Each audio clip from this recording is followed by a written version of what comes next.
When I'm looking for wisdom in the Democratic Party, I look to none other than AOC. Her intellect burns about as bright as a flickering candle about to run out of wick, but she is a thought leader in the party. This week, she tried to explain to students that the founding of America was really a populist revolt against the billionaires of the 1700s. This profound revelation would be insightful if we ignored history, logic, common sense, decency, all of the founding fathers' words and actions, and oh yeah, the fact that the founding fathers themselves were the wealthiest men in the Americas. The rewriting of history is something the left does extremely well. That's how monsters like Stalin, Che, and Mao can be looked at as benevolent revolutionaries instead of the mass murdering tyrants they were. Unfortunately, because people no longer know actual history, the ignorant and the naive are just waiting to be fooled by this con. I'm Tyler Chrestman. Welcome to the Chrestman Conversation.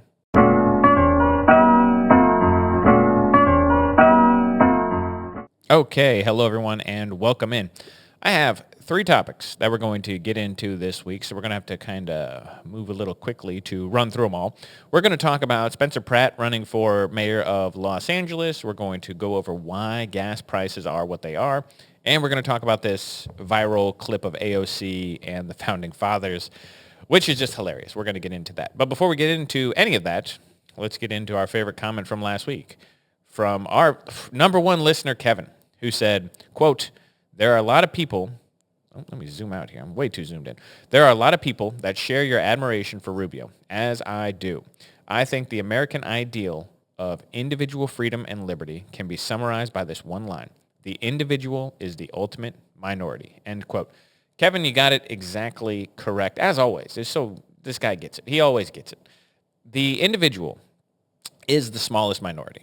So for all the people, all the groups, when we talk about the Democrats, we talk about the left and their concern with minority groups, the smallest minority is one. It is you. It is the single person. And protecting the rights of the individual also protect every single group of minorities in the world. So when we try and group people and we treat them as collectives, we obviously know anyone on the right. We understand that when we embrace this collectivism, it is a bad thing. Now, Zohar Mamdani's of the world, they want to talk about the warmth of collectivism. Collectivism killed millions and millions of people in the 20th century. We don't like collectivism. It's a bad thing. So, Kevin, you get it. The individual is the ultimate minority, and that is the person that we should protect because it protects everybody. Every single person, if we protect their individual autonomy, is helped. So anyway, great comment and great insight as always. So, let's get right into it. Like I said, we got three topics to talk about, so we're going to get moving. Topic number one, the attack ad that wasn't. Who is Spencer Pratt? Many people probably don't know. He probably doesn't have a major role he's played in your life.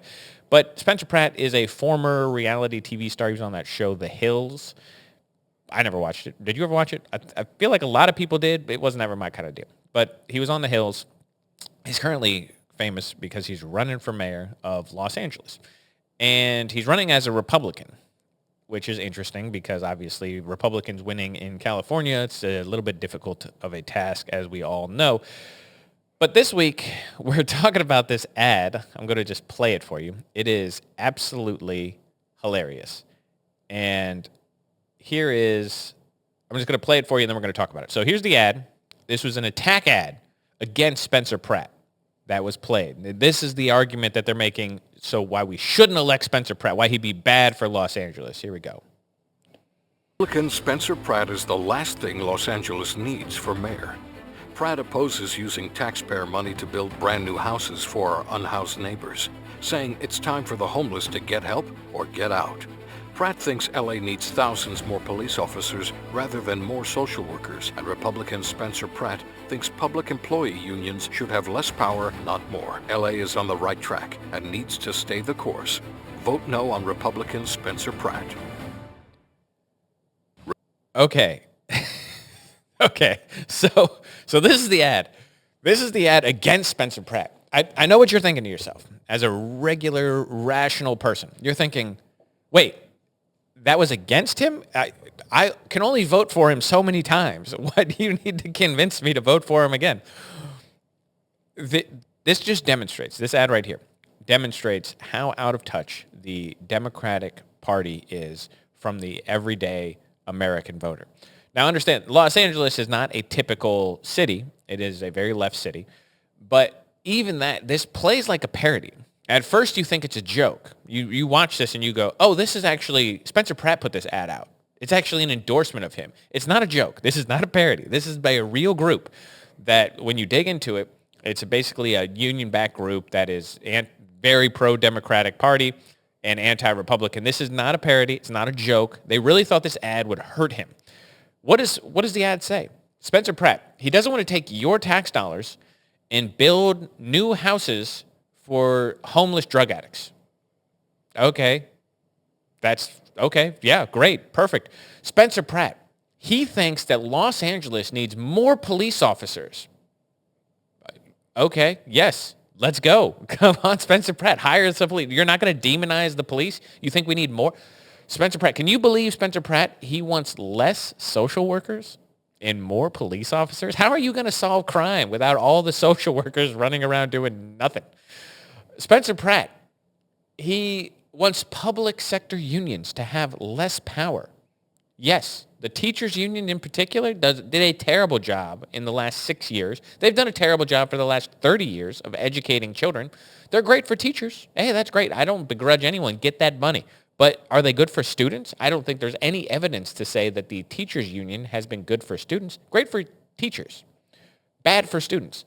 So this ad just shows like the average voter in the rest of the country. Ignore Los Angeles for a second where this race is actually taking place.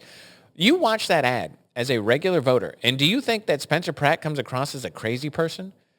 Do you think Los Angeles, it says at the end, is on the right track? It's got to stay the course. If you, from an outside perspective, looked at Los Angeles, do you think they're on the right track? Hey, remember that fire that just completely destroyed giant swaths of the city? Hey, you know Skid Row, the very famous street that's full of homeless drug addicts? You think Los Angeles is doing a great job on crime?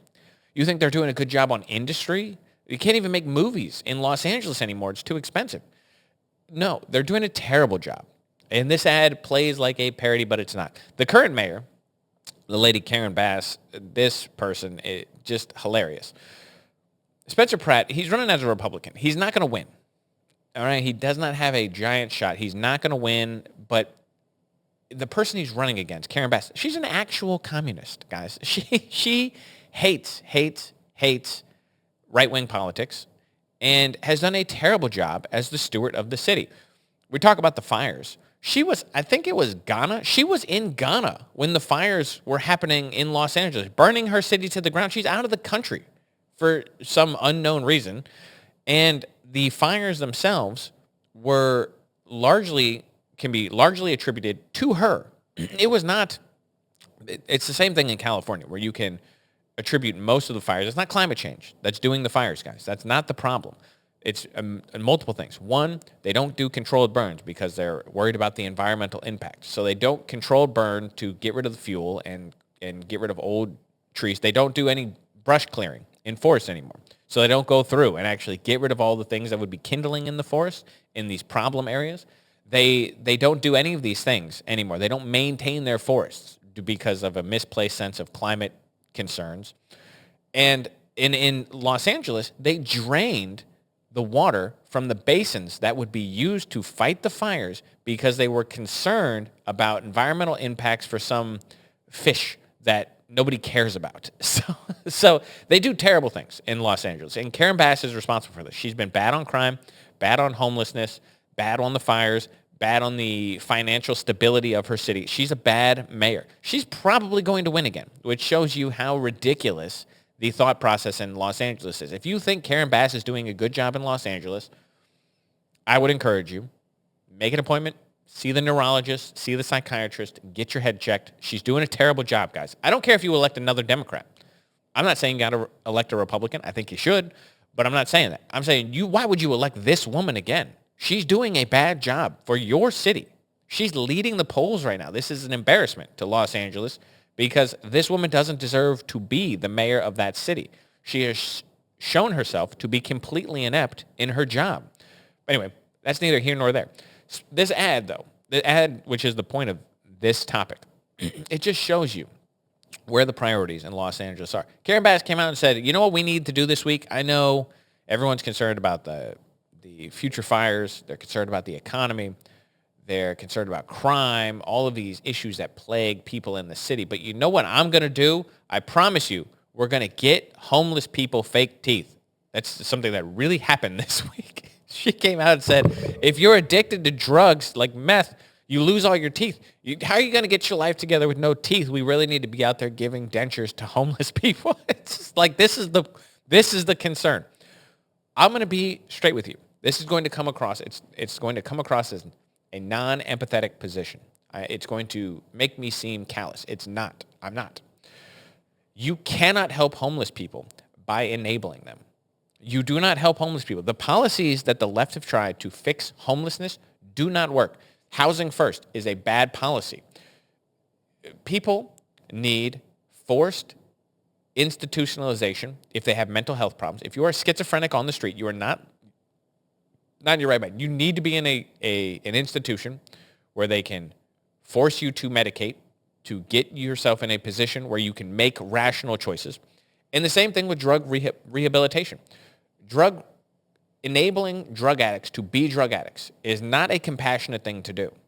A better position is not to put them in jail, but force treatment. I think that would be a better solution than clean needle sites or basically just looking away or decriminalization. I think all of that stuff has proven to be a failure. Again, none of this is out of a misplaced sense or a lack of compassion. It is the misplaced compassion of the left that enables these big problems. Spencer Pratt sees that. He said, if you're homeless, you get help or get out. That is the right approach. And it's not a lack of compassion that says that. It is not compassionate to let a mentally ill person live on the street in filth. That's not compassion. And the closing of the sanitariums in the 80s was a terrible thing. Again, this is not a person. I don't want to take anyone's rights away.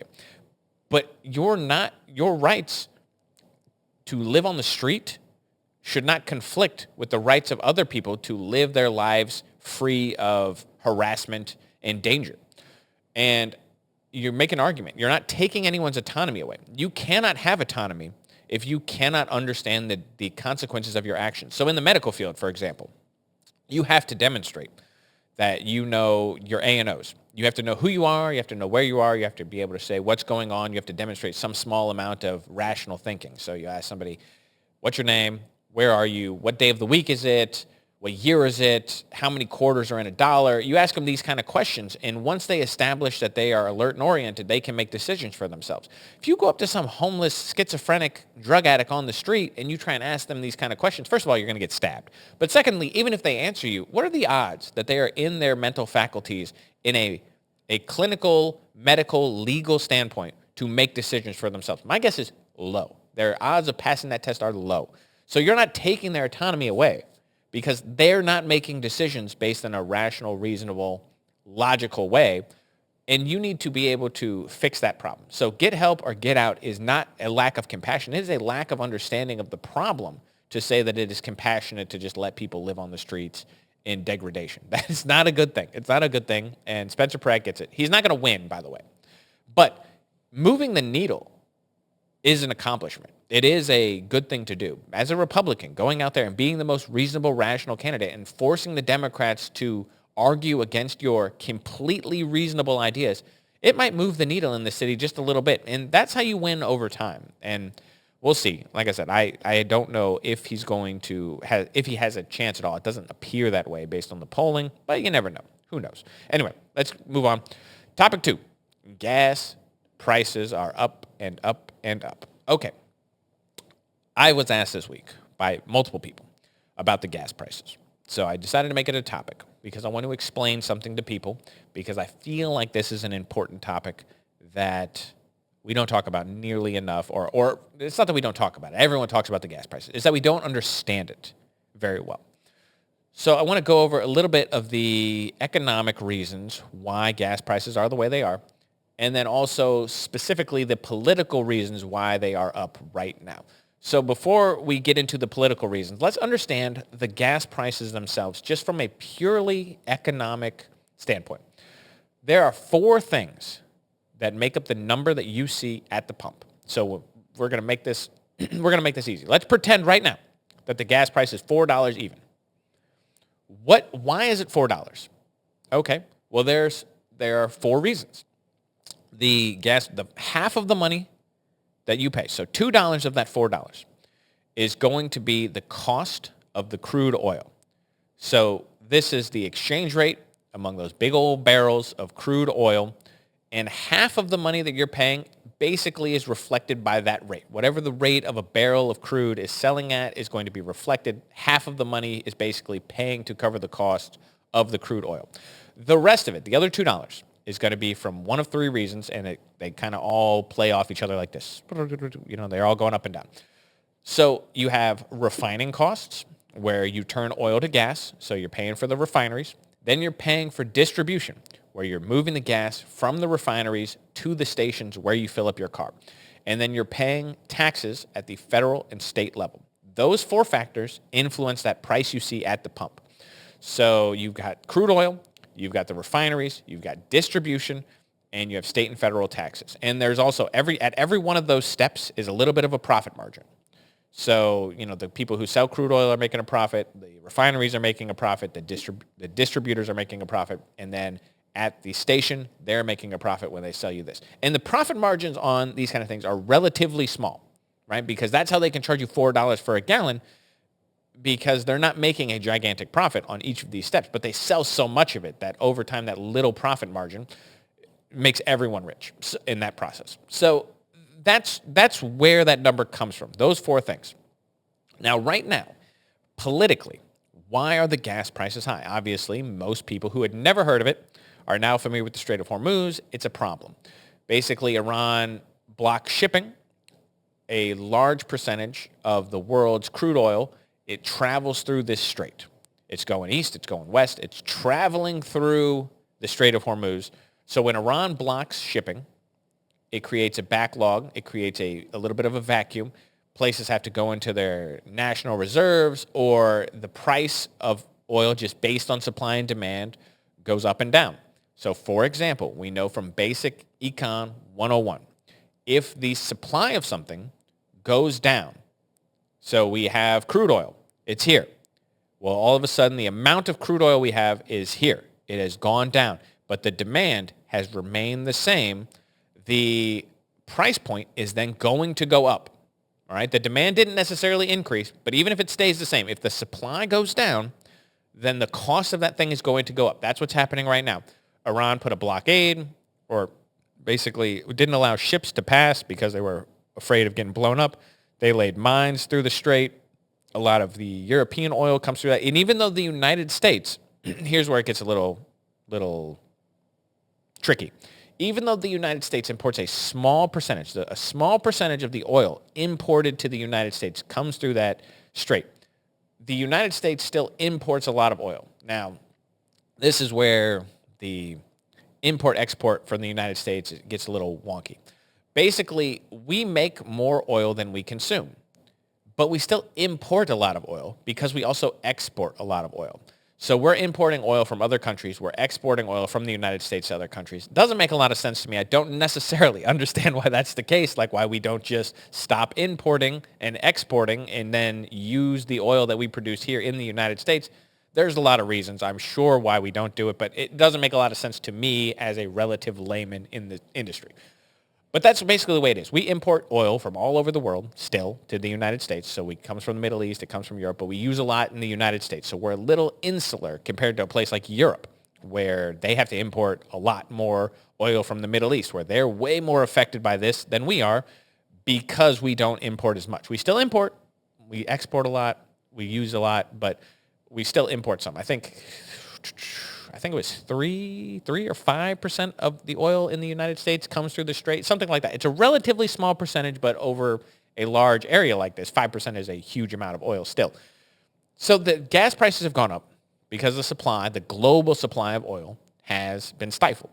And it's not just in the United States. Because we're not insulated, because we're still an importer-exporter, the global price of oil, as it fluctuates, is going to fluctuate in the United States as well. So that's kind of what's happening right now. There's a chart I want to show you. So we get a little perspective here. There's actually a couple charts. So take a look at this. Here are the average price per gallon in the last 12 months. So as you can see, the price has gone up. It went up basically since December. December, we were at 289, or excuse me, January. January, we were at 281. February, 291. March, we get a big jump, 364. April, 410. So you say the price has gone up because of the actions in Iran. We started the war in Iran. But over the last year, they were all in the $3. So we're up $1, which is a lot. But let's take a look at this. These are gas prices historically. So this is since 1992, the largest prices since 1992. What do we have? Number one, June 2022, $4.93. July 2022, $4.56. May 2022, $4.41. March 2022, $4.22. April 2022, $4.11. What you see is 2022. That's just a few years ago, guys. The price was higher than, what do we got? We're $4.10. So the price was higher 5 months in 2022 than April. April is big. It's number 6 on the list right now, April, $4.10. So it's the 6th highest price we've seen in gas since 1992. But take a look at this. When we adjust inflation-adjusted prices since 1992, what do we see? We see that $4.10, while a high point, it doesn't touch many of the years. 2008, basically 2011 through 2015, and then we have that giant spike under Biden in 2022. So we're not anywhere close, inflation-adjusted, to the worst gas prices we've seen in forever, okay? So I'm not overly concerned. I understand that the prices are high, but we need to put that in perspective. Gas prices in the past have been high for dumb reasons. 2022, specifically, Joe Biden created a gigantic inflationary economy in the world, and not only that, but we went from being a net exporter of oil to a net importer under Joe Biden. So under Donald Trump, under Donald Trump in his first term, it was the first time that the United States was quote unquote energy independent. We produced more energy than we were consuming or importing. We were exporting more than we were importing. We were producing more than we would use. So we were technically energy independent under Donald Trump. That reversed under Biden. He shut down many of the Trump policies. We went back to a net importer of energy products. So we get a giant spike because, again, we're reliant more on the world economy when we are a net importer than exporter. So Donald Trump came, he reverses that again, which is why the gas prices, while big, are going to come down. It's the problem right now is that in the past, a lot of these spikes were because of inflation under presidents, but a lot of it was also because of bad energy policy. That's not the case for Donald Trump. Those were dumb reasons. Those are dumb reasons for spikes. This reason, you just got to deal with it. I'm sorry. The Iran war that we're fighting, the quote-unquote war in Iran, is a good thing for the world. I understand there's going to be some short-term economic hardship that happens in the United States. But you have to understand, this is not a bad reason for the gas prices to go up. And it is a temporary reason, unlike bad energy policy or inflationary practices that are going to hurt the world economy for a long term. This is a short-term problem. We are looking already at what is going to be an opening of the Strait of Hormuz and a blow dealt with to Iran. I have a couple of reasons on that. We're not going to get into why I think that the Iran war is going to wrap up shortly. The gas prices will come down, but we're in what's called the rocket and feather portion of this right now. Basically, what happens when the gas prices start to go up, they call it the rocket and feather in economics. You have a rocket effect. The prices spike. They go boom, because all of these places have to compete basically with each other. They have to do all these things. People are going to shop around when the gas prices are going up because they're concerned. They're going to drive across town, use a different gas station because it's a little cheaper. So you have this sort of rapid spike where all these places kind of compete against each other, but they have to stay with each other, and you wind up with this upward rocket, is what they call it. It just goes up.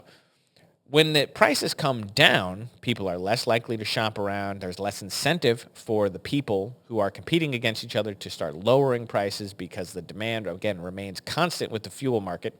So the prices come down slowly. It's why they call it the rocket and feather. They spike quick, and they come down slow like a feather drifting to earth. So we're kind of in the feather phase right now. They will come down. They might go up a little bit more because there's always going to be a backlog because they're not just it. If a problem happens in the world today, we're going to feel it next week and 2 weeks from now because that's the way it works in the oil market. It's not like the oil that's traveling through the strait today is going to wind up in your car tomorrow. It's a push effect that's going to happen a couple months now. So the prices might go up a little bit more, and then they're going to feather down.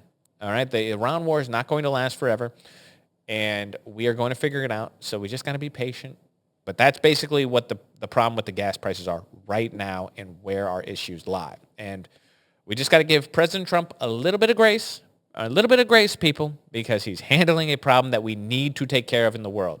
The Iran regime can never have a nuclear weapon.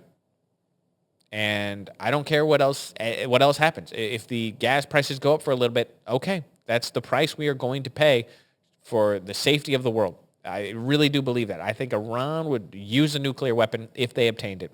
They would use it like North Korea to threaten the world and do whatever they want and know that we can't really just blow them all up because they have a bomb pointed at Israel or North Korea, South Korea. And you just can't do anything about it. So we don't want them entrenched. We don't want this power, this Islamist power, to become a nuclear country. I think that is important enough that for a month or two, we might have to pay for $4 gasoline. I understand it's hard, but that's just the way it is in the world. And I think that this spike, again, is temporary. So let's hope that Donald Trump figures it out. I wish him the best. Let's get this war over with so that the gas prices can come down and everyone can be happy again. All right, let's move on to topic 3, AOC rewrites history. I'm just going to play the clip. I'm going to play the clip first. And then get out of here. Notifications on Facebook. All right, let's play the clip, and then we're going to talk about it. Here we go. Maybe. This isn't the heritage of our country because America was founded. You look at Thomas Jefferson writing to Madison in revolt of British aristocracy. The American Revolution was against the billionaires of their time. It's actually the most American thing in the world for us to be fighting for the working class. And it's actually patently un-American to try to aspire to transform our country into a place of kings. This isn't the heritage of... Okay, did you catch all that, people? That insight that AOC has? I always like to point this out because she came into politics, I don't know, a decade ago, maybe. Very young, she came into politics. AOC is my age. Okay, she's not young and fresh-faced and all that. That's not her. She's not that. She is a 35-year-old woman who should know better but doesn't. She's not bright. She never has been. She's not insightful. She knew the talking points but never read the books. You know this because she's been made a fool too many times for things that she pretends to know about and doesn't. When she was asked about the history of Israel and Palestine, she is quick to condemn Israel, and then asked about any details as to why. She goes, I don't know. I'm not an expert. She just knows Israel's a bad guy. Oh, okay. All right. That's how she is on every topic. She starts talking about things, and she demonstrates that she knows nothing, but she says it with confidence. Guys, don't you know that the founding of America was almost explicitly Marxist in nature? I mean, basically, it was Reed Jefferson, Reed Madison. It was against the billionaires of their time. They were just fighting for the working class. They hated the aristocracy. Okay, AOC, you don't understand the founding of America. It was not a Marxist revolution, a populist revolution. The Americans did not hate the British aristocracy.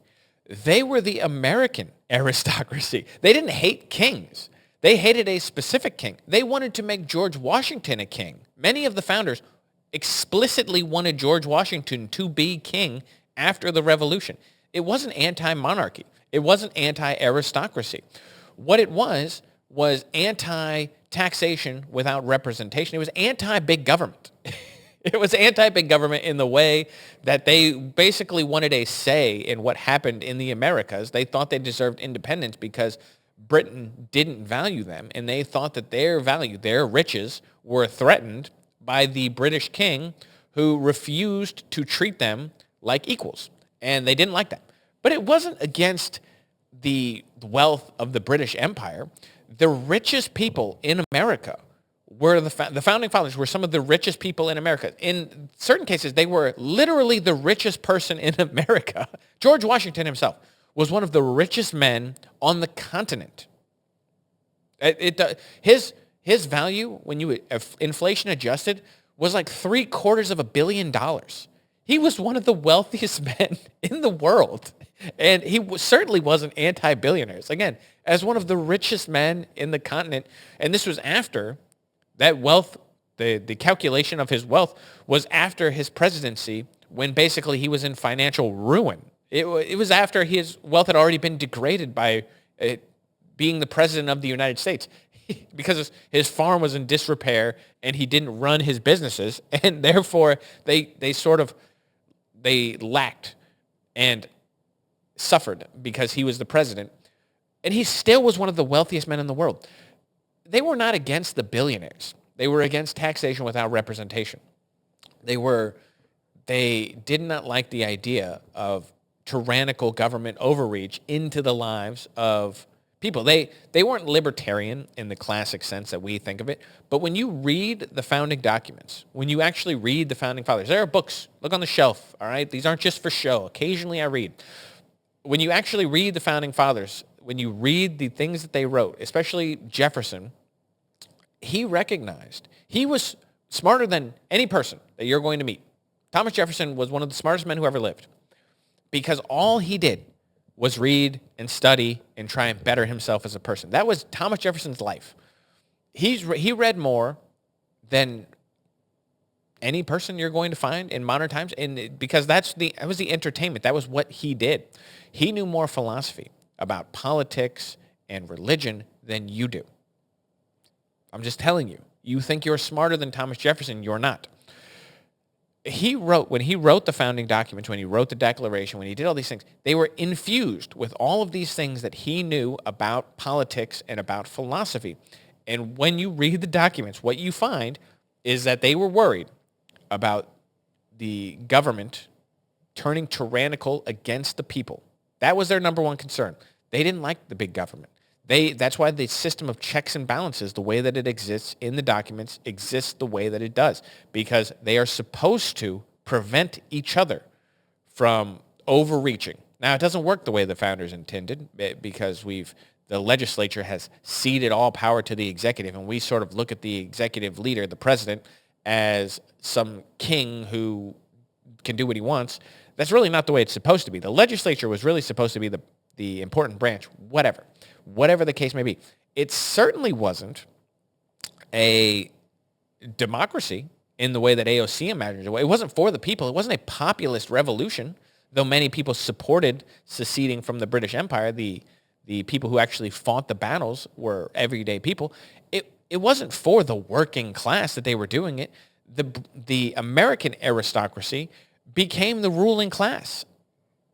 That was who those people were. The politicians in the Continental Congress, the politicians of the first American government, they were wealthy people. That's who they were. That's who those guys were. All those people that you see, James Madison and John Adams and George Washington and Thomas Jefferson, they were wealthy. They were wealthy men. And that's who led the American Revolution. It wasn't by the working class people that AOC is proclaiming it was. It wasn't just those guys. They fought the battles. Yes, that's the way it always works.